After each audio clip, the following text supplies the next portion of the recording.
मेरा नाम है डॉक्टर सत्य प्रकाश और आज हम लोग आपके साथ डिस्कस करने वाले हैं कि कैसे नीट 2024 में गवर्नमेंट मेडिकल कॉलेज का सीट मिले।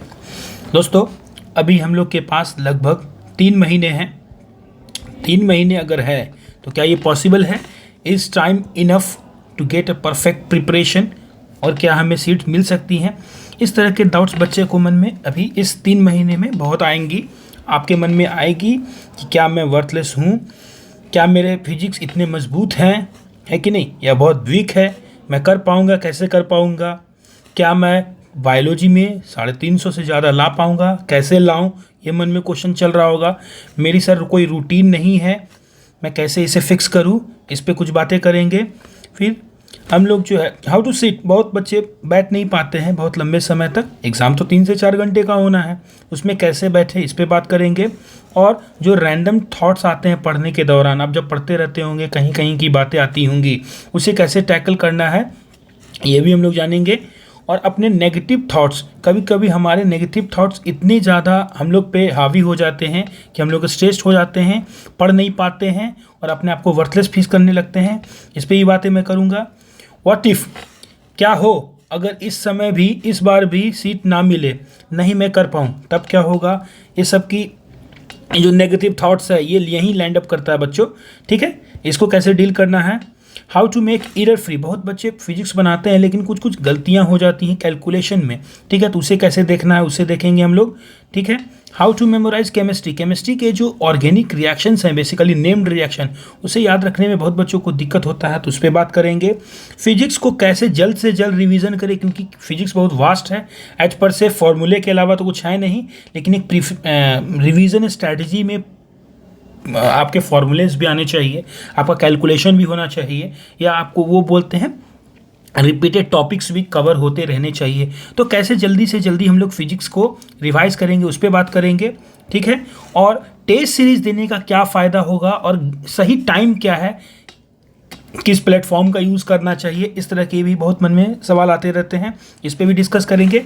क्या दोस्तों के साथ घंटे 2 घंटे बैठ करके डिस्कस करना सही है या नहीं, इस पे मैं बात करूंगा, ठीक है। और क्या मैं रात में पढ़ता हूँ, इससे कोई खराबी है? क्या रात में पढ़ना खराबी है, इससे कुछ घाटा होने वाला है, इस पे मैं बात करूंगा। और कुछ कुछ फ्रिक्वेंटली जो क्वेश्चंस मुझसे पूछे गए हैं उस पर मैं बात करने वाला हूँ। और इस 3 महीनों को कैसे मैं यूटिलाइज करूँ कि मैक्सिमम आउटपुट दे, इस तरह के क्वेश्चंस बच्चे पूछे गए थे, ठीक है। इसका मैं जल्दी जल्दी से शॉर्ट वीडियो ही रखेंगे और एकदम से क्रिस्पी मैं आपको बताने वाला हूँ, ठीक है। कि देखिए 3 महीने के अंदर अगर मेडिकल सीट लेना है बच्चे, ठीक है, तो आपकी एक परफेक्ट स्ट्रैटेजी तो जरूर होनी चाहिए कि आपका स्ट्रैटेजी क्या है। क्लियरिटी, आपको पाथ तो दिखना चाहिए कि आप किस रास्ते से जाएंगे। अगर पाथ क्लियर नहीं है, धुंधला है, तब आपको एक बार फिर से बैठ करके स्ट्रैटेजी पे काम करना चाहिए, ठीक है। स्ट्रैटेजी क्या होनी चाहिए? अगर आप सिंपली मुझसे पूछे, अगर मैं आपकी जगह पे रहता, ठीक है, तो देखिए ये जो एग्ज़ाम है इसमें अगर मुझे एक डिसेंट नंबर लाना है तो decent number is nothing but 370 plus. 370 plus is a decent number. और उसे लाने के लिए मेरा जो सबसे आसान शिकार, शेर भी आसान शिकार ही करता है, कमज़ोर बकरियों को और कमज़ोर हिरन को पकड़ता है, बच्चे को पकड़ता है, ठीक है। तो आपको यहाँ कमज़ोर पकड़ी, यहाँ पे हमें बायोलॉजी नज़र आ रही है, ठीक है।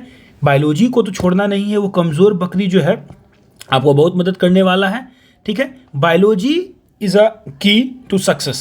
यस, अगर आप बायोलॉजी वाइज बहुत मजबूत हो जाते हैं तो 360 यानी कि 50% तो आपका सिलेक्शन कंफर्म हो गया यहीं पे, ठीक है।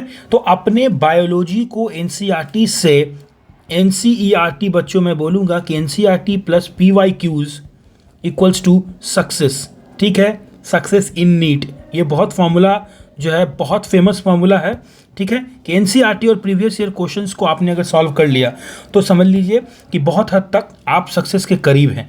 फिर उसके बाद कुछ कुछ इंग्रेडिएंट, तो अगर आप गवर्नमेंट मेडिकल सीट को पाना चाहते हैं और पहला कॉन्फिडेंस अपने अपने भरना चाहते हैं, तो सबसे पहले इस वाले जो पोर्शन है 360 यानी कि बायोलॉजी वाले पे कवर करिए।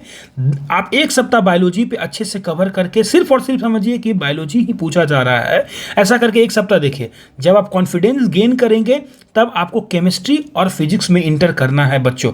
अगर आप एकदम होपलेस हो चुके हैं, अगर आप में लग रहा है कि नहीं मेरा फिजिक्स खराब है, केमिस्ट्री खराब है, अभी उसे छोड़ दीजिए, अभी बायोलॉजी पे फोकस करिए।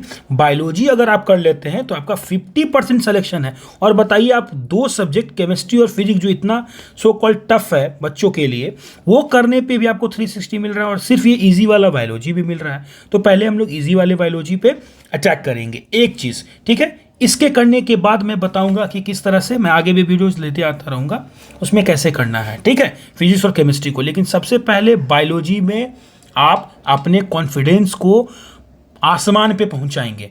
वही कॉन्फिडेंस आपको केमिस्ट्री और फिजिक्स को पेनिट्रेट करने में मदद करेगा, ठीक है। बी करिएगा तभी आप पी कर पाइएगा, तभी आप सी कर पाइएगा बच्चों, याद रखिएगा, ठीक है। एक चीज़। दूसरा चीज़, क्या समय इनफ है? तो आंसर है यस, ठीक है। समय नहीं करने से लगता है कि मेरे पास कुछ समय नहीं है, लेकिन जब आप समय में काम करते हैं तो समय पता चलता है कि किस तरह से 1 घंटा भी बहुत मायने होता है। अगर हम मैंने रैंडमली देखे कि तो पूरे नीट में 100 चैप्टर्स है बच्चे, अगर 1 घंटा भी दे, सही से 1 घंटे में भी दे के पढ़े तो मेरे पास 100 घंटे में पूरे मैं सिलेबस को रिवाइज कर लूँगा। एक चीज़, ठीक है। तो आप देखिए कि 100 घंटे मात्र लगभग कितने दिन हो गए लग बच्चे, अगर आप डेली 8 से 10 घंटे भी पढ़ते हैं तो 10 से 12 दिन में तो पूरा रिवीजन हो जाएगा, है कि नहीं। और 10 से 12 दिन क्या, मेरे पास तो 3 महीने हैं, लगभग 90 दिन है। यानी कि अगर एक रैंडम गेस किया जाए तो 8 से 9 बार रिवीजन आप कर सकते हैं, ठीक है, रिवीजन पर से, ठीक है। तो समय तो बहुत है, लेकिन इसी समय में अच्छे से प्रिपरेशन करके, स्ट्रेटजी बना करके काम करने पे होगा, ठीक है। समय की चिंता आपको नहीं करनी है। एक चीज़ जो मैं अपनी तरफ से आश्वस्त कर सकता हूँ, my physics is weak, what should I do, ठीक है। पहले तो ये बोलना बंद कर दीजिए कि मेरा फिजिक्स वीक है। सबसे पहली बात, फिजिक्स आपका वीक नहीं है। फिजिक्स के कुछ टॉपिक्स वीक जरूर हो सकते हैं, कुछ चैप्टर जरूर वीक हो सकते हैं, ठीक है। जब आप 5-6 टॉपिक्स या चैप्टर्स आपके वीक हैं या शुरू से ही वीक हैं, तो सबसे पहले फिजिक्स बोलना बंद कर दीजिए। माई फिजिक्स इज स्ट्रॉन्गेस्ट, इससे रिप्लेस करिए, मेरे साथ रिपीट करिए, माई फिजिक्स इज स्ट्रॉन्गेस्ट, ठीक है। माई फिजिक्स इज स्ट्रॉन्गेस्ट, ओके। सो ये बोलने के बाद सबसे पहले जो आपको इस पे काम करना है बच्चों, ये करना है कि सबसे पहले आपको इसके बेसिक्स पे काम करना है। बेसिक्स जैसे कि जो वेक्टर्स होते हैं, ठीक है, वेक्टर पे काम करिए। न्यूमेरिकल्स के लिए बेसिक्स पे काम करिए बच्चों, ठीक है। बेसिक मैथमेटिक्स जिसमें कि डिफरेंशिएशन, इंटीग्रेशन है ना, ग्राफ, कैलकुलेशन। मैं तो सबसे पहले यही बोलूँगा कि आपको जोड़ घटाव गुना भाग, ये लगता बहुत ज़रूर आसान, लेकिन बहुत बच्चों का ये थोड़ा वीक रहता है, ठीक है। तो जोड़ घटाव, सम्स वगैरह जो होते हैं, बच्चे वाला जो है जोड़ घटाव गुना भाग, फ्रैक्शंस, यूनिटरी मेथड, इस हमको मजबूत करना है। देखिए आपकी प्रिपरेशन कहाँ से शुरू हो रही है, क्लास 5 से शुरू हो रही है ना। तो फिजिक्स आपका वीक नहीं है, आपका वीक तो मैथ है, बेसिक मैथ है, वेक्टर है, इन सब पे काम करेंगे, फिर धीरे धीरे करके चलना होगा, ठीक है। तो शुरुआत करने के लिए आप उसके बेसिक्स पे अटैक करें, उसे तोड़ें, तभी आप किसी भी चीज़ को एज पर से पूरा एक बार नहीं कर पाएंगे, आप उसे ब्लॉक वाइज ब्लॉक ही कर पाएंगे, ठीक है। जब ब्लॉक वाइज ब्लॉक करना होगा तो सबसे पहले मैं अपने अंदर बेसिक्स के लिए कॉन्फिडेंस भरूंगा, उसके बाद मेरा पूरा कंप्लीट होगा, ठीक है। तो ये चीज़ मैं बोलना चाहूँगा, मेरा फिजिक्स स्ट्रॉन्गेस्ट है और मैंने शुरुआत कर दी है। हर जो भी बात आप बोले उसे या तो फ्यूचरिस्टिक बनाए या उसे प्रेजेंटेबल, वॉज नहीं चलेगा। फ्यूचर में बात करनी है, ना कि पास्ट में, ठीक है। हम लोग को फ्यूचर ओरिएंटेड होना होगा, ना कि पास्ट ओरिएंटेड होना होगा। पास्ट से फ्यूचर की ओर आपको देखना होगा, ठीक है। मेरा फिजिक्स एक समय में कुछ था, हमको कोई मायने नहीं रखता है, लेकिन अभी मेरा फिजिक्स जो है बढ़ रहा है, अच्छा हो रहा है। ये ऐसी आपको मनोदशा लेकर के चलनी होगी। बायोलॉजी के लिए तो बच्चों 350 नंबर लाना आज के लिए बहुत एक तरह से बहुत बच्चे इसमें छल लगते हैं, ठीक है। तो ये एनसीईआरटी बेस्ड है, सबको पता है, कोई मैं बहुत नई बात बोल रहा हूँ। तो मैं यही बोलूँगा कि एनसीईआरटी के अलावा जो भी बुक आप प्रीफर करते हैं अपने टेबल पे रखे हुए हैं, उसे प्लीज़ साइड कर दें। सबसे पहले आप एनसीईआरटी कंप्लीट कर लें एट पर से 100%, एटलीस्ट 2 से 3 टाइम रिवीजन के साथ, फिर मैं आगे बात करूंगा, ठीक है। तो 350 नंबर लाने के लिए बायोलॉजी में तो सबसे पहले आपको यही करना होगा कि एनसीईआरटी स्टिक करना होगा, 2 से 3 टाइम रिवीजन करना होगा, ठीक है। एक रूटीन की मैं बात करूँ तो एक रूटीन बनाना बहुत ज़रूरी है, ठीक है। और विच रूटीन सूट्स यू, जो भी रूटीन आपको सूट करता हो, या तो आप डे टाइमर हो या नाइट टाइमर हो। डे टाइमर बोले तो ज़्यादातर समय आप दिन में पढ़ने में व्यतीत करते हैं या रात में करते हैं। ये दोनों ही सही चीज़ हैं, कोई इसमें गलत नहीं है कि रात में पढ़ने से ज़्यादा मेमोरी और कम शांत, ऐसा कुछ नहीं होता है। जो पढ़ते हैं दिन में उनका भी कंसंट्रेशन अच्छा होता है। एज पर से ये बहुत पर्सनल चॉइस है, ठीक है। तो रूटीन रखने के लिए एक रूटीन जरूर बनाएं, ठीक है। अगर मेरे से पूछा जाए रूटीन के बारे में, तो देखिए अगर मैं रूटीन की अगर बात करूं आपसे कि रूटीन किस तरह से होना चाहिए और मेरा रूटीन क्या होता था, ठीक है। तो सबसे पहले मैं जो बात बोलूँगा कि जो रेट डिटरमाइनिंग स्टेप जो पूरे प्रिपरेशन में है, जिसे हम RDS बोले, वो मैं समझता हूँ मेरे ख्याल से है नाइट स्लीप टाइम, ठीक है बच्चों। मैं समझता हूँ ये सबसे इम्पॉर्टेंट चीज़ है, रात में सही वक्त पे एक फिक्स समय पे सोना, ठीक है। मेरे केस में मैं हरदम जो है इसे 10 बजे 10 PM में मैं सो जाता था। रात में हरदम 10 बजे मैं सो जाता था। जल्दी सोने का एक फ़ायदा ये दोस्तों मिलता है कि आपको जो नींद की स्लीप की जो क्वालिटी होती है वो बहुत अच्छी मिलती है। एक चीज़, स्लीप की जो क्वांटिटी होती है वो घट जाती है। क्वांटिटी बोले तो जैसे कि अगर आप रात में पर से 3 से 4 बजे पढ़कर सोते हैं, ठीक है, तो आपको उस डेटा को अपने परमानेंट करने, यानी यूँ बोले कि हिपोकैम्पस से उसे मेमोरी एसोसिएशन एरिया में ले जाने में जो टाइम लगता है, जो बोलते हैं कि स्लीप बहुत ज़रूरी है हमें याद करने के लिए, जो हमारी याददाश्त बनती है, ठीक है, उसे बनने में ऑलमोस्ट जो है ज़्यादा टाइम लगेगा, 8 से 9 घंटे लगेंगे। एज पर से अगर आप 10 बजे सोते हैं, ठीक है, तो ये ट्रांसफ़र जो होता है बहुत जल्दी होता था, 6 से 7 घंटे में। इसीलिए आप देखते होंगे बड़े बुजुर्ग जो जल्दी सो जाते हैं वो जल्दी उठ भी जाते हैं। जल्दी इसीलिए नहीं उठ जाते कि जल्दी सो जाते हैं, ये भी उठ जाते हैं जल्दी क्योंकि उन्हें कम स्लीप की ज़रूरत भी होती है, ठीक है। तो मैं अपने केस में 5 बजे उठता था, ठीक है, मैं 5 बजे उठ जाता था बच्चों। कितना घंटा हो गया? 7 घंटा डिसेंट स्लीप है। 7 AM के बाद मेरा जो रूटीन रहता था, आप 7:30 तक आराम से फ्रेश अप हो जाए। अगर आप ग्रीन टी पीते हैं ग्रीन टी पी लें, ठीक है। से 5:30 के बाद मैं, अगर आप पे डिपेंड करता है आप करते हैं या नहीं, ठीक है, लेकिन मैं मेडिटेशन करता था, ठीक है। आधा घंटा मेडिटेशन बहुत ज़रूरी है। मेडिटेशन कैसे करना है, क्या मेडिटेशन में करते हैं, इस पे अगर आप वीडियो चाहते हैं तो कमेंट करके बताएं, मैं उस पर भी एक बहुत अच्छा वीडियो लेके आऊँगा। क्योंकि मेडिटेशन जो लोग करते हैं, अगर आप देखेंगे इंटरनेट पे कहीं भी कुछ बात होता है, UPSC IAS या बड़े बड़े जो कम्पिटिटिव एग्ज़ाम हैं, नीट पीजीज या सुपर स्पेशलिटी के जो एग्ज़ाम होते हैं, उनमें एक चीज़ कॉमन देखने को मिलता है कि उनमें मेडिटेशन बड़ी जिक्र होती है। और मेरे बच्चे जो है नीट UG लेवल के, उनको मेडिटेशन का कुछ पता ही नहीं होता है, या पता भी होता है तो वो गलत चीज़ पता होता है, इससे वो नहीं कर पाते हैं, ठीक है। उनको लगता है ये कुछ तो है, उधर आध्यात्म की तरफ चले जाते हैं, तो वो गलत हो जाता है। इसलिए मैं मेडिटेशन करना प्रीफर करता हूँ, ठीक है। मेडिटेशन करने के बाद 6 बजे से, ठीक है, आप ऐसा समझें कि से 6 बजे के बाद जो है आपका पहला स्लॉट चालू होता है।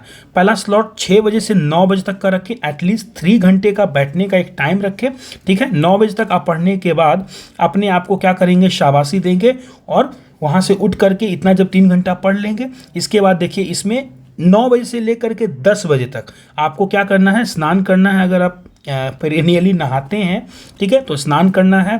इसमें आपको भोजन कर लेना है, ठीक है, या यूँ बोले कि आपको ब्रेकफास्ट कर लेनी है अच्छी सी, ठीक है। ब्रेकफास्ट हो गया मेरा 9:30 पे ऑलमोस्ट, ठीक है। जो भी आप, बहुत लोग पूजा करते हैं, नमाज़ पढ़ते हैं, जो करते हैं आप कर लीजिए, ठीक है। उसके बाद 10 बजे से फिर से हम पढ़ने बैठेंगे 10 AM से। अब मेरा बच्चों 2 बजे तक का एक स्लॉट चलेगा। इस स्लॉट में क्या करना है मैं बाद में बात करूंगा, ठीक है। ये 5 आवर का स्लॉट है, इसे तोड़ भी सकते हैं 3 घंटे और 2 घंटे में, ठीक है, या यूँ नहीं तो 3 घंटे या 2.5 घंटे का 2 स्लॉट बना सकते हैं। मैं ऐसे चलता था कि ये मेरा एक स्लॉट है, ये अगर निकल गया, इसके बाद 1 घंटे का आपको समय देना है और 2 से 3 वाला जो समय रहेगा इसमें आपको लंच कर लेना है बच्चों, ठीक है। लंच कर लेना है, थोड़ा सा जो आप बोले मस्ती बोले, सॉन्ग सुन लेना बोले, कुछ भी आपके मनपसंद का चीज़ को वो कर ले, ठीक है। इतना करने के बाद 3 बजे जब आप इतना करके आएंगे, ठीक है, 3 बजे से लेकर के एक मेरा स्लॉट चलेगा 7:30 का, ठीक है। अगर आप लाइब्रेरी ज्वाइन करते हैं तो इस तरह से स्लॉट वाइज बहुत अच्छे से पढ़ाई हो पाता है, या घर में भी रहते हैं सेल्फ डिसिप्लिन तो आपका पढ़ाई हो पाता है। अब अगर आप देखें यहाँ पे, ठीक है, तो 3 बजे से लेकर 7:30 बजे तक 4:30 का एक जो है मेरा स्लॉट मिल जाता है, ठीक है। इसमें थोड़ा 30 आगे पीछे 10% कर सकते हैं आप, उसमें कोई बहुत बड़ी बात नहीं है, ठीक है। 7:30 से जो है लगभग आप 8:30 तक आप जो है क्या करेंगे, आप आराम करेंगे, यूँ बोले चिल करेंगे, आप स्नैक्स लेंगे, ठीक है, दोस्तों से गॉसिप करेंगे, जो करना है करिए, बहुत इंपॉर्टेंट है, ठीक है। ये जो आप 1 घंटा का आप हरदम देखिए, मैं लंबे लंबे जो स्लॉट्स के बाद 1-1 घंटे का जो रिलैक्स ले रहा हूँ पीरियड, ये मुझे फिर से नई स्लॉट में काम करने में मदद करता है। और फिर 8:30 से लेकर के 9:30 मात्र 1 घंटे का जो स्लॉट है, उसमें कोई अपने ईजी वाले सब्जेक्ट्स को लेकर के या 100 क्वेश्चन मैराथन टाइप ऐसा हम लोग करेंगे और जल्दी जल्दी से निकलेंगे दोस्तों, ठीक है। इसके बाद देखिए 9:30 के बाद 9:30 में कुछ नहीं करना है। बहुत बच्चे यहीं पे अपना जो है डिनर भी कर लेते हैं, बहुत बच्चे यहाँ 9:30 के बाद 9:30 के बाद आप अपना डिनर करें, ठीक है। डिनर करने के बाद 10 मिनट टहल लें इधर उधर, फिर 10 बजे बैक टू बेड, ओके। याद रखिए कि बेड पे जब आप आएँ तो उस समय आप अपने मोबाइल को दूर रखें, ठीक है। बेड सुनते ही दिमाग में ऐसा एसोसिएशन आप बना ले, ठीक है, कि बेड एसोसिएटेड विद स्लीप, जब आप बेड पे जाएं तो सिर्फ स्लीप हो, ठीक है। इसीलिए बच्चों कहा जाता है कि जब भी आपका बेड हो, ठीक है, तो या तो उसको नज़र से दूर रखें। एक चीज़, जब पढ़ते हो वहाँ से नज़र, आप सेमी कमरे में पढ़ते हो तो आप जहाँ पढ़ते हैं वहाँ के बीच में एक कर्टेन लगा दे। जैसे कि अगर मैं अपना टेबल बताऊँ तो मैं यहाँ पढ़ता हूँ, मेरा यहाँ कर्टेन होता है और मेरा यहाँ बेड है, ठीक है, और यहाँ मेरा गेट है। जैसे मैं गेट से घुसता हूँ, अपने कर्टेन के इस तरफ मेरा ये स्टडी टेबल है। जब यहाँ पढ़ता हूँ तो यहाँ से मैं अपने बेड को नहीं देख पाता हूँ, यानी कि मेरा टेबल जो है एसोसिएटेड है सिर्फ और सिर्फ स्टडी को लेकर के, ठीक है। और जब मैं यहाँ स्लीप करने के लिए आता हूँ, ठीक है बच्चों, तो मैं इधर स्टडी को नहीं देख पाता, यानी कि मेरा जो बेड है वो एसोसिएटेड है स्लीप से। कभी भी मैं बेड पे मोबाइल नहीं चलाता हूँ, ताकि बेड पे अगर आप मोबाइल चलाने लगे, ये सबसे घटिया आदतों में से एक है कि बेड पर आप मोबाइल चलाएं, क्योंकि दिमाग लिंक्ड हो जाता है। जब भी आप ऐसे हरकत करेंगे तो ऐसा होगा कि जब बेड पे जाएंगे तो नींद नहीं आएगी, ठीक है। बेड पे स्लीप करने के लिए बेड का स्लीप से ही रिलेशन हो आपके जीवन में, ठीक है। तो इस तरह की चीज़ों को मैं फॉलो करता था। बहुत सिंपल चीज़ है, कोई बहुत हार्ड एंड फास्ट नहीं है, ठीक है। How to sit for long time, yes, मैं बता रहा हूँ ना, इसे मेडिटेशन से ही होगा, ठीक है। जब मेडिटेट करते हैं तो रैंडम थॉट्स जो होते हैं मर जाते हैं, ठीक है, नलीफाई होने लगते हैं, ठीक ना। और 3 से 4 घंटे के आप 5-5 घंटे भी बैठ जाते हैं तो आपको कुछ भी नहीं पता चलेगा दोस्तों, ठीक है। थोड़ा इसमें मोटिवेशन भी रहता है, थोड़ा मेडिटेशन भी रहता है, ठीक है, और थोड़ा जो है एक प्रैक्टिस भी होता है, ठीक है। तो ये एक दिन में तो पॉसिबल नहीं है। अगर आप आज शुरुआत करते हैं तो 1 सप्ताह के अंदर आपको ये चीज़ में हो सकती है कि आप धीरे धीरे इसको डेवलप कर सकें, ठीक है। रैंडम थॉट्स के लिए मैं वही बताया, ठीक है। हर चीज़ के लिए अगर प्रैक्टिस है तो रैंडम थॉट्स को टैकल करने के लिए भी तो प्रैक्टिस होगा। उस प्रैक्टिस का नाम है मेडिटेशन, ठीक है। मेडिटेशन करते हैं। मेडिटेशन बहुत बड़ा चीज़ है, बहुत फैक्टर्स को अफेक्ट करता है, ठीक है। देखिए, ये ओवरकम नेगेटिव थॉट, बहुत बच्चों को जो नेगेटिव ख्याल आते हैं, इसको भी डील करने के लिए मेडिटेशन ही काम कर रहा है। आप देख रहे हैं मेडिटेशन हमारे जीवन में कितना मायने रख रहा है, बहुत चीज़ को रेगुलेट करता है, ठीक है। क्या हो कि इस वक्त में इस साल भी मुझे सीट ना मिले, ठीक है, ऐसा नहीं हो सकता है कि अगर आप अच्छे से मेहनत करें और सीट ना मिले, एक चीज़।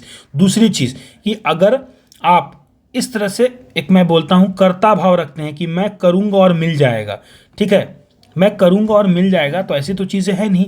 1000 फैक्टर्स होती है बच्चे, ठीक है ना, कि आपके पढ़ाई के अलावा भी जो चीज़ रखती है। सपोज दैट आप बहुत अच्छा पढ़े, एक व्यक्ति, मान लीजिए एक लड़का, ऐसा केस आपने सुना ही होगा कि एक लड़का बहुत पढ़ने में तेज़ था, उसके टेस्ट में 680 690 आ रहे थे। टेस्ट वाले दिन 5 मिनट लेट एंट्री के कारण वो एग्ज़ाम दे नहीं पाया। बताइए, इस फैक्टर को आप कैसे कंट्रोल कर पाएंगे? What if this time also I don't get a seat due to this late coming? आप कुछ कर सकते हैं? नहीं कर सकते हैं। तो ये सब थॉट जो आपके मन में आता है कि क्या होगा, मैं इस नहीं कर पाऊंगा, इस सब थॉट को सोचने के लिए आपके पास वक्त नहीं है। पहली बात, अगर आप सोच भी रहे हैं तो आप कुछ नहीं कर सकते हैं, क्योंकि 1000 नहीं, मैं बोलूँ 1,00,000 फैक्टर होगा जो आपको मंजिल को नहीं ले जाएगा, ठीक है। लेकिन मंजिल को ले जाने के लिए तो पाथ एक ही है कि नहीं? मंजिल को ले जाने के लिए पाथ तो एक ही है। आप 1000 पाथ को सोचने से अच्छा है कि यहाँ सोचें, क्योंकि इस 1,00,000 पाथ को आप तो कुछ कर नहीं पाएंगे। बताइए, इसमें वो बच्चा कुछ कर सकता है क्या? टेम्पू चलाएगा खुद से? हाँ, कैसे जाएगा? कुछ नहीं कर सकते आप, कितना भी कुछ भी सोचे तो कुछ नहीं हो सकता है। तो कुछ कुछ चीज़ें जो होती हैं लेट बी हैपन पे छोड़ना चाहिए कि जो होगा सो देख लेंगे, ठीक है। इस मनोदशा, इस ख्याल को ही मैं सीधा सीधा जो है नकार देता हूँ, ठीक है। जो होगा देख लेंगे वाला जो होगा, ये रवैया रखना है, ठीक है। अपने को तो सिर्फ मेहनत करना है, अपने को पूरा ईमानदारी से लग करके बस इस 3 महीने को अच्छा बनाना है, बस मैं इतना ही बोलूँगा, ठीक है। फिर एक क्वेश्चन आता है कि एरर फ्री कैलकुलेशन कैसे करें। एरर फ्री कैलकुलेशन के लिए बेसिक्स पे काम करना बहुत ज़रूरी है। मैं बोलूँगा table, addition, subtraction, multiplication, division, unitary method, ठीक है, ये बहुत इंपॉर्टेंट है। इतना करने के बाद, ठीक है, फिर फ्रैक्शन थोड़ा देख लेंगे, एलसीएम, एचसीएफ, ये छोटी छोटी चीज़ें जो हम लोग ने बचपन के क्लासेस में पढ़ी थी, उसे आप ठीक करते हैं तभी आपका कैलकुलेशन ठीक होगा, ठीक है। और all is all about revision. तो कैलकुलेशन करने से भी होगा। कभी बच्चे बहुत कम कैलकुलेशन करते हैं और उसमें गलतियां हो जाती हैं और उससे डर के भाग जाते हैं। नहीं, ऐसा नहीं करना है, आपको बहुत सारे मिस्टेक्स करने हैं, कैलकुलेशन करने हैं। जितना आप गलती यहाँ अभी करते हैं उतना ही कम गलती एग्जामिनेशन हॉल में होगा, ये बात मेरी ध्यान रखेंगे, ठीक है। ऑर्गेनिक के जो नेम्ड रिएक्शंस होते हैं वो याद करने में अगर दिक्कत हो रहा है, वैसे बहुत सारे क्वेश्चन, छोटी सी कॉपी आती है 50-100 पन्ने की क्लासमेट की, ठीक है, उससे बनाएंगे, उसमें ऐसे से करके अपने रिएक्शंस को लिखते चलेंगे, ठीक है। और एक अलग से कॉपी बना करके डेली पढ़ने से पहले आप अगर नेम्ड रिएक्शन लिखेंगे तो 100 से 150 नेम्ड रिएक्शन से ज़्यादा नहीं होंगे। एक छोटी वाली कॉपी में 5 से 6 पन्नों में वो आ जाएगी और रिवीजन करने में भी क्रिस्पी होगा, ठीक है। तो ये एक छोटी सी कॉपी ज़रूर बनाएं, उसमें नेम्ड रिएक्शन को ज़रूर लिखें और रिवीजन जब शुरुआत करें तो सबसे पहले इसी से करें। तब आप देखेंगे कि आपका जो है एक केमिस्ट्री वाला पार्ट एकदम से मुज़बानी हो गया और बहुत इजीली आपका हो गया, ठीक है। How to revise physics fast, मैंने पहले ही बताया है कि वाइट शीट का यूज़ करें। वाइट शीट बोले तो A4 शीट आप ले सकते हैं अगर आपके घर में हो। A4 शीट लें, उसमें आप अपने फिजिक्स के जो इंपॉर्टेंट फॉर्मूले ब्लेड पर से आप माने कि कोई एक ऐसा चैप्टर शुरू हुआ, उसमें अगर आप लिखते हैं तो मैं जहाँ तक ध्यान कर पा रहा हूँ, कितने भी कोई भी बहुत ऐसा फॉर्मूला कंटेंट चैप्टर हो, 3 से 4 पन्ने में बच्चों आपका पूरा वो फॉर्मूला आ जाता है। जब आपका नोट्स क्रिस्प होगा, देखने में लगेगा कि नहीं ये तो मात्र 3 से 4 पेज ही हैं, तब आपको कॉन्फिडेंस लगेगा नहीं ये चैप्टर बहुत आसान है। और इसके मैं फिजिक्स के फॉर्मूले बार बार दोहराता भी हूँ तो याद भी है। तो सबसे पहले अपने आप में जो उछाल लगाने के लिए ज़रूरी है कि आप अपने अंदर कॉन्फिडेंस को भरें, और कॉन्फिडेंस ये सब छोटी छोटी चीज़ों से ही आती है, ठीक है। सक्सेस आप एज पर से एक एग्जाम के दिन नहीं प्राप्त करते हैं, आपको डेली सक्सेस प्राप्त करना है, ठीक है। डेली थोड़ा थोड़ा उठना है। ग्राफ जो है एकदम से ऐसे नहीं होता है। इसे अगर हम जूम करेंगे तो आपको ये दिखेगा, ये दिखेगा बच्चों, ये दिखेगा ना, ऐसे ग्राफ बढ़ता है। तो डेली बाय जो आपको मेहनत करना होगा, ये डेली मेहनत है, ये इंपॉर्टेंट है, ये उछाल इंपॉर्टेंट है। बच्चे हम लोग ऐसे ही हो जाते हैं, ऐसे नहीं, ऐसे ऊपर जाना, अपने को मेहनत करना है। आज ये आज का मेहनत है, फिर मैं रेस्ट करूंगा, आज का कल का मेहनत है, फिर रेस्ट करूंगा, परसों का मेहनत है। ऐसे करके आपके ग्राफ ऊपर बढ़ेंगी, ठीक है। तो ध्यान रखें कि जब भी आप इस तरह के नेगेटिव थॉट्स आए, ऐसे आए, तो डेली बेसिस पे काम करने, छोटे छोटे चीज़ों पे काम करके ही आपका कॉन्फिडेंस बढ़ेगा और फिर आप फिजिक्स हो, केमिस्ट्री हो, बायोलॉजी हो, किसी में भी आराम से कर पाएंगे, ठीक है। तो ये चीज़ हो गई। हाउ टू रिवाइज मैं बता दिया, छोटे छोटे जो A4 शीट्स होते हैं उससे आप लिख ले, 3-4 पन्नों का, उसे स्टेपल कर लें और उसे बार बार रिवाइज करें, ठीक है। अनुमान फिजिक्स रिवीजन या फिजिक्स वाले टाइमिंग से जस्ट पहले, ठीक है। टेस्ट सीरीज देने का क्या होगा फ़ायदा दोस्तों, ये बहुत से बच्चे पूछते हैं टेस्ट सीरीज, क्या टेस्ट सीरीज ज्वाइन करना चाहिए। Yes, test series very important, ठीक है। क्योंकि एक चीज़ कि आप अभी से ही लगभग 10 से 12 टेस्ट सीरीज लिख चुके होंगे, तो जो 11वां टेस्ट सीरीज यानी कि नीट का एग्जाम होगा, आपके लिए बहुत फेमिलियरिटी वाला जो कॉन्सेप्ट है, फेमिलियर, ठीक है ना, आपका एसोसिएशन हो जाएगा। What association? Sunday equals to exam, ऐसा दिमाग में बैठ जाएगा कि संडे है, संडे को एग्जाम होता है, तो संडे को एग्जाम वाला पैटर्न पूरा बैठ जाएगा। किसी भी टेस्ट सीरीज के ग्रैंड एग्जामिनेशन या जो एग्जामिनेशन होता है उसे रियल नीट मान कर चले। आप नीट वाले दिन क्या करेंगे, टेस्ट सीरीज के एक दिन पहले भी वही करें, वही रवैया अपनाएं, जितना सिलेबस हो उसे पूरा कवर करने का कोशिश करें, ठीक है। तो ये सब फ़ायदे जरूर मिलते हैं टेस्ट सीरीज का। टेस्ट सीरीज करने से आपको एक रैंक पता चलता है। रैंक से बहुत बॉदर नहीं होना है कि मेरे कम रैंक या ज़्यादा रैंक आ रहे हैं। मार्क्स से बॉदर नहीं हो रहा है कि मेरे कम या बहुत सारे गलती हो गए। जो क्लू या काम करने की चीज़ें हैं बच्चे, वो देखिए कि जब भी आप टेस्ट सीरीज दें, ठीक है, जो सीखने की चीज़ है टेस्ट सीरीज से।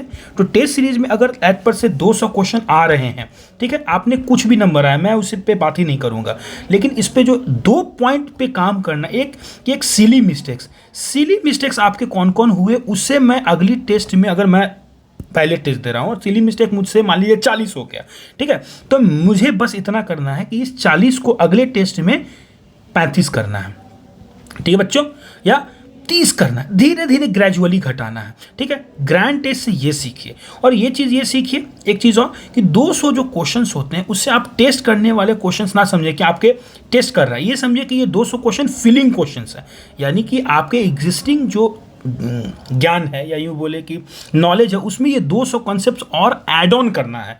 आप इसे ऐसा समझे कि ये भी पढ़ाई का एक प्रक्रिया है। मेरे पढ़ाई अगर ऐसा हुआ है, ये पूरा भरा हुआ है, ये वॉइड्स है, ये वॉइड्स हैं, ठीक ना, ऐसे ऐसे वॉइड्स हैं हमारे पढ़ाई में, और ये सब भरा हुआ है ज्ञान से, ठीक है। तो टेस्ट सीरीज इसको फील करता है, ये वाले जो वॉइड्स हैं उस कॉन्सेप्ट्स में उसको फील करता है दोस्तों, ठीक है। अगर मान लीजिए मैं बहुत बेसिक सवाल से एक लूँगा कि अगर आपने पढ़ा है y बराबर एक्स स्क्वायर का ग्राफ, ठीक है, y बराबर एक्स स्क्वायर का ग्राफ सबने पढ़ा होगा, ठीक है, ऐसे यहाँ से है ना, ऐसे हो गया ग्राफ। एग्जाम में y बराबर एक्स स्क्वायर का ग्राफ नहीं आएगा, y बराबर यहाँ आएगा वो x बराबर वाई स्क्वायर का ग्राफ, ठीक है। तो x बराबर वाई स्क्वायर का तो ग्राफ आपने नहीं पढ़ा है, नहीं पढ़ा है ना, ठीक है। तो आप इस वाले जो एग्जाम में क्वेश्चन आए, इससे आप इस वाले कॉन्सेप्ट में ऐड ऑन करेंगे, और अब आपका पूरा एक x बराबर वाई स्क्वायर और y बराबर एक्स स्क्वायर दोनों का ग्राफ फिल हो गया, ठीक है। तो ये मैं एग्जिस्टिंग नॉलेज से जानता था, और ये टेस्ट सीरीज से आया, उससे मैं जानता था, ठीक है। अब मैंने दोनों को कंबाइन कर लिया, एक बार रिवीजन कर लिया, तो मेरे इतने सारे यहाँ से यहाँ तक स्पेक्ट्रम बढ़ गए ज्ञान के, है कि नहीं। तो ऐसे ही ऐड ऑन करना है, अपने ज्ञान में वृद्धि करना है, ठीक है। ये मैं बात करता हूँ बार बार, टेस्ट सीरीज में कैसे फ़ायदे होंगे। टेस्ट सीरीज को देने से आपको रियल टाइम पता चलेगा, ठीक है, कॉम्पिटिटिवनेस के आप पार्ट हो पाएंगे, ठीक है। डिस्कस विद फ्रेंड्स, यस दोस्तों, मैं बताता हूँ अपने दोस्तों से, अगर आप अच्छे साथी हैं, ठीक है, जिनसे आपका बहुत चलता है, मिलता है, वाइब मैच होते हैं, ठीक है, तभी आप जाएं। 1 घंटा आप एक कॉमन टॉपिक ले सकते हैं, ठीक है। कॉमन, इससे क्या होता है, एक टारगेट बेस्ड अप्रोच मिलता है हमें, ठीक ना। और ये भी कि हमारे दोस्त अगर इस तरह के टारगेट अचीव कर सकते हैं, सो कॉल्ड सेम एनर्जी वाले लोग, तो मैं भी कर सकता हूँ। एक मोटिवेशन भी मिलता है, ठीक ना, एक पुल भी मिलता है अगर यूँ बोले, ठीक है, सब दोनों के लिए। और एक जब आप क्वेश्चन आंसर करते हैं तो आप जो जो टॉपिक्स को जानते हैं वो तो फ्रिक्वेंटली आता ही है, बगल वाला जो आपसे पूछेगा वो भी निकल के आता है, और आप इस पूरे प्रक्रिया में दोनों और जो नोन फैक्ट्स है वो जान पाते हैं, ठीक है। तो ये बहुत ज़रूरी होता है डिस्कस करना। मैं करता था, मैं इसे प्रैक्टिस करता हूँ, मुझे बहुत फ़ायदा हुआ करने में, ठीक है। कॉमन टारगेट ले ले डेली का, जैसे कि एज पर से कि मैं आज जो है क्या करूँगा, अल्डिहाइड कीटोन करूँगा, तुम भी अल्डिहाइड कीटोन करके आना, और एक बायोलॉजी का चैप्टर ले ले, और दोनों शाम में 1 घंटा बैठ के, हो सकता है कि वो स्नैक्स टाइम हो सकता है, उस समय आप कर ले।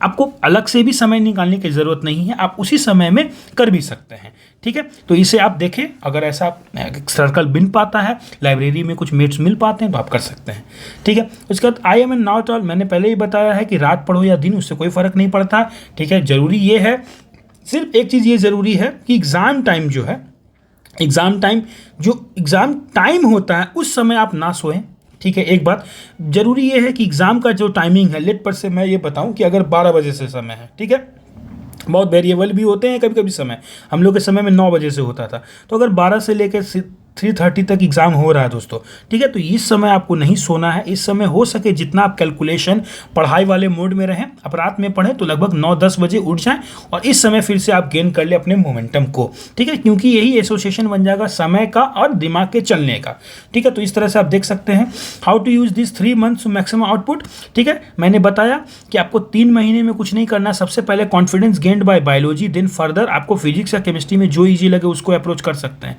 ठीक है। लेकिन आपने अगर 50% पॉसिबिलिटी को इंक्रीज कर लिया, ठीक है, तभी आप आगे बढ़ पाएंगे। फिजिक्स और केमिस्ट्री में कितना भी मन लगा ले दोस्तों, कितना भी कुछ कर ले, आपको पता है आपके सामने ऐसे बच्चे मिलेंगे जिन्होंने बायोलॉजी में 360 लाया है, लेकिन फिजिक्स केमिस्ट्री में 360 का क्या मतलब हो गया, टॉपर हो गया, 720 आप तो 220 आ जाएगा। इसमें मतलब ये क्या निकला कि इसमें बहुत सारे बच्चे कितना ही मेहनत कर दे, है कि नहीं, ज़्यादा 300 से लेके 360 के बीच में फ्लक्चुएट कर रहा है, ठीक ना। और ये 60 नंबर लाने में कितना मेहनत लगता है, बहुत लगता है। जबकि यहाँ देखिए कि ये वाला पोर्शन इजीली टारगेटेबल है, इजीली अचीवेबल भी है। तो यहाँ पहले फिर यहाँ जाएंगे हम लोग, ठीक है, कोई दिक्कत नहीं। और इस तरह के बहुत सारे तमाम सवाल हैं, मैं धीरे धीरे करके बताता रहूँगा, लेकिन मैं अंत में यही बोलूँगा कि आरडीएस जो है वही है जल्दी सोना। अगर रात में आप जल्दी सोने वाले व्यक्ति हैं तो जल्दी सोना इज़ अ की, ठीक है। बहुत एक फेमस लाइन है जो कि बहुत ओवररेटेड है, जिसको हमने बहुत हल्के में लिया हुआ था और अभी भी हमने लिया हुआ है। क्या नाम है वो लाइन? बहुत खूबसूरत है बच्चे, क्या नाम है आप जानते भी होंगे, ठीक है। क्या नाम है उसका? Early to bed. आप हंस रहे हैं ना, ये तो मुझे आता ही है। Early to bed, early to rise, make you, yes you, healthy, wealthy and wise. Yes, ये बहुत इफेक्टिव और ये बहुत कारगर, इतना कारगर है। आप अगर जल्दी सोते हैं आपको बहुत अच्छा नींद मिलता है, आप क्रिएटिव होते हैं, आप प्रोडक्टिव होते हैं, आप हेल्दी होते हैं, उससे आपको हेल्थ होंगे, दिमाग सही चलेगा तो हेल्थ तो आपका पीछा करेगा ही, और आप में एक अच्छा संस्कार भी डेवलप करता है। संस्कार पर से वर्क इथिक्स जो बोले आप, तो ये डेवलप करता है दोस्तों, ठीक है। तो इस तरह के कुछ सवाल जो बच्चों के मन में आते रहते हैं उस पर मैंने थोड़ा सा डिस्कस किया है। आगे भी मैं ऐसा लाता रहूँगा। कुछ और स्पेसिफिक टॉपिक्स पे बात करना हो, मेडिटेशन वाले पे बात करना हो, आप कमेंट छोड़ सकते हैं। मैं फिर आऊँगा, मिलूँगा, आपके डाउट्स क्लियर करूँगा और मैं रेगुलर अब वीडियोज़ लेके आके कोशिश करता रहूँगा दोस्तों। तो थैंक यू सो मच जुड़े रहने के लिए। अगर आपको ये पसंद आया है तो आप इसे लाइक कर सकते हैं, अपने दोस्तों में शेयर कर सकते हैं, और कोई भी अगर डाउट्स हो तो आप कमेंट करके उसे पूछ सकते हैं। थैंक यू सो मच दोस्तों, बाय बाय।